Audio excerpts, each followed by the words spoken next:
Hello guys, நம்ம இந்த வீடியோவில் எதை பற்றி பார்க்க போகிறோன்னா, தமிழக அமைச்சர்களின் நிலை வந்து பார்த்திங்கன்னா மீண்டும் மாற்றப்படும். அதாவது இதுக்கு முன்னாடி 3 முறை வந்து பார்த்திங்கன்னா அமைச்சர்களை வந்து பார்த்திங்கன்னா மாற்றின்னு இருந்தாங்க. தற்பொழுது வந்து பார்த்திங்கன்னா மீண்டும் மாற்றுவதற்கான வாய்ப்புகள் வந்திருக்கிறதா வந்து பார்த்திங்கன்னா நிறைய தகவல் வந்திருக்குங்க. ஏன்னா பழைய அமைச்சர்கள் வந்து பார்த்திங்கன்னா கட்டுப்பாட்டுக்குள்ளே வரதில்லை அப்படின்ற ஒரு செய்தி பரவிட்டு இருக்குங்க. இதனால் வந்து பார்த்திங்கன்னா பழைய மூத்த அமைச்சர்களை அனைவரையும் நீக்கிடலாம் அப்படின்ற மாதிரியான செய்திகள் வருதுங்க. ஏன்னா அவர்கள் வந்து பார்த்திங்கன்னா தினந்தோறும் வந்து பார்த்திங்கன்னா தளபதியாரின் தூக்கத்தை வந்து பார்த்திங்கன்னா கெடுத்து கொண்டே வருவதாக வந்து செய்திகள் வருதுங்க.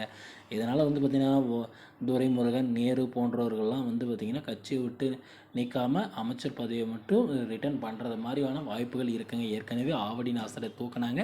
தற்போது மூத்த அமைச்சர்கள் நிறைய பேர் வந்து பார்த்திங்கன்னா அமைச்சர் பதவிகள் பறிக்கிறதுக்கான வாய்ப்புகள் இருப்பதாக வந்து பார்த்திங்கன்னா திமுக வட்டாரங்களே இதை சொல்லிட்டு இருக்காங்க. ஏன்னா திமுக வட்டாரங்கள்லேருந்து வந்து பார்த்திங்கன்னா வந்திருக்க செய்தி என்னென்னா, மூத்த அமைச்சர்கள் இருக்கிறதுனால வந்து பார்த்திங்கன்னா ஸ்டாலினால் திறம்பட செயல்பட முடியலை அப்படின்ற மாதிரியும், அதுக்கப்புறமா வந்து பார்த்திங்கன்னா மூத்த அமைச்சர்கள் வந்து பார்த்திங்கன்னா நம்ம என்ன சொல்கிறோம்னே தெரியாமல் பேசுகிறாங்க. கடைசியில் அது தலைவலியாக நம்ம முதலமைச்சர் ஸ்டாலினுக்கு தாங்க வருது. இதனால் வந்து பார்த்திங்கன்னா உடனடியாக அமைச்சரவை குழுவை வந்து மாற்றலாம் அப்படின்ற மாதிரி செய்திகள் வெளிவந்திருக்குங்க.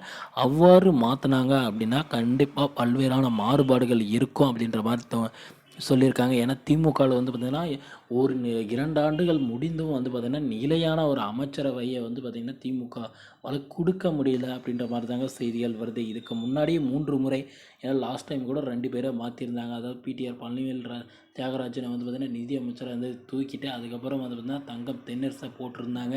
அப்புறம் ஆவடி நாசரை தூக்கிட்டு டிஆர் பாலு அவங்க பையனை வந்து போட்டிருந்தாங்க பால்வளத்துறையில். இந்த மாதிரியான மாற்றங்கள் செஞ்சுருக்கும் பொழுதும் கூட வந்து பார்த்திங்கன்னா இன்னுமே வந்து பார்த்திங்கன்னா அமைச்சரவையை மாற்றணும் அப்படின்ற மாதிரி செய்திகள்லாம் வெளிவந்திருக்குங்க. இவ்வாறு வந்து பார்த்திங்கன்னா அமைச்சரவைகளை மாற்றிக்கொண்டே போனால் என்ன செய்யும் திமுக அப்படின்ற மாதிரி வந்து பார்த்திங்கன்னா பல்வேறான கோணங்களில் வந்து பார்த்திங்கன்னா அரசியல் விவாதங்கள் நடந்துட்டு தாங்க இருக்குது.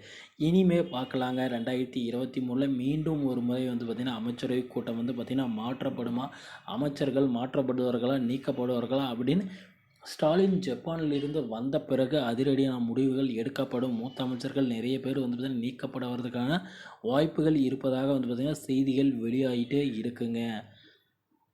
ஓகே ஃப்ரெண்ட்ஸ், வீடியோ பிடிச்சிருந்தா நம்ம சேனலை சப்ஸ்கிரைப் பண்ணி பக்கத்துலேயே ஆல்னு ஒரு பட்டன் இருக்கும், அதையும் கிளிக் பண்ணி வச்சுக்கோங்க.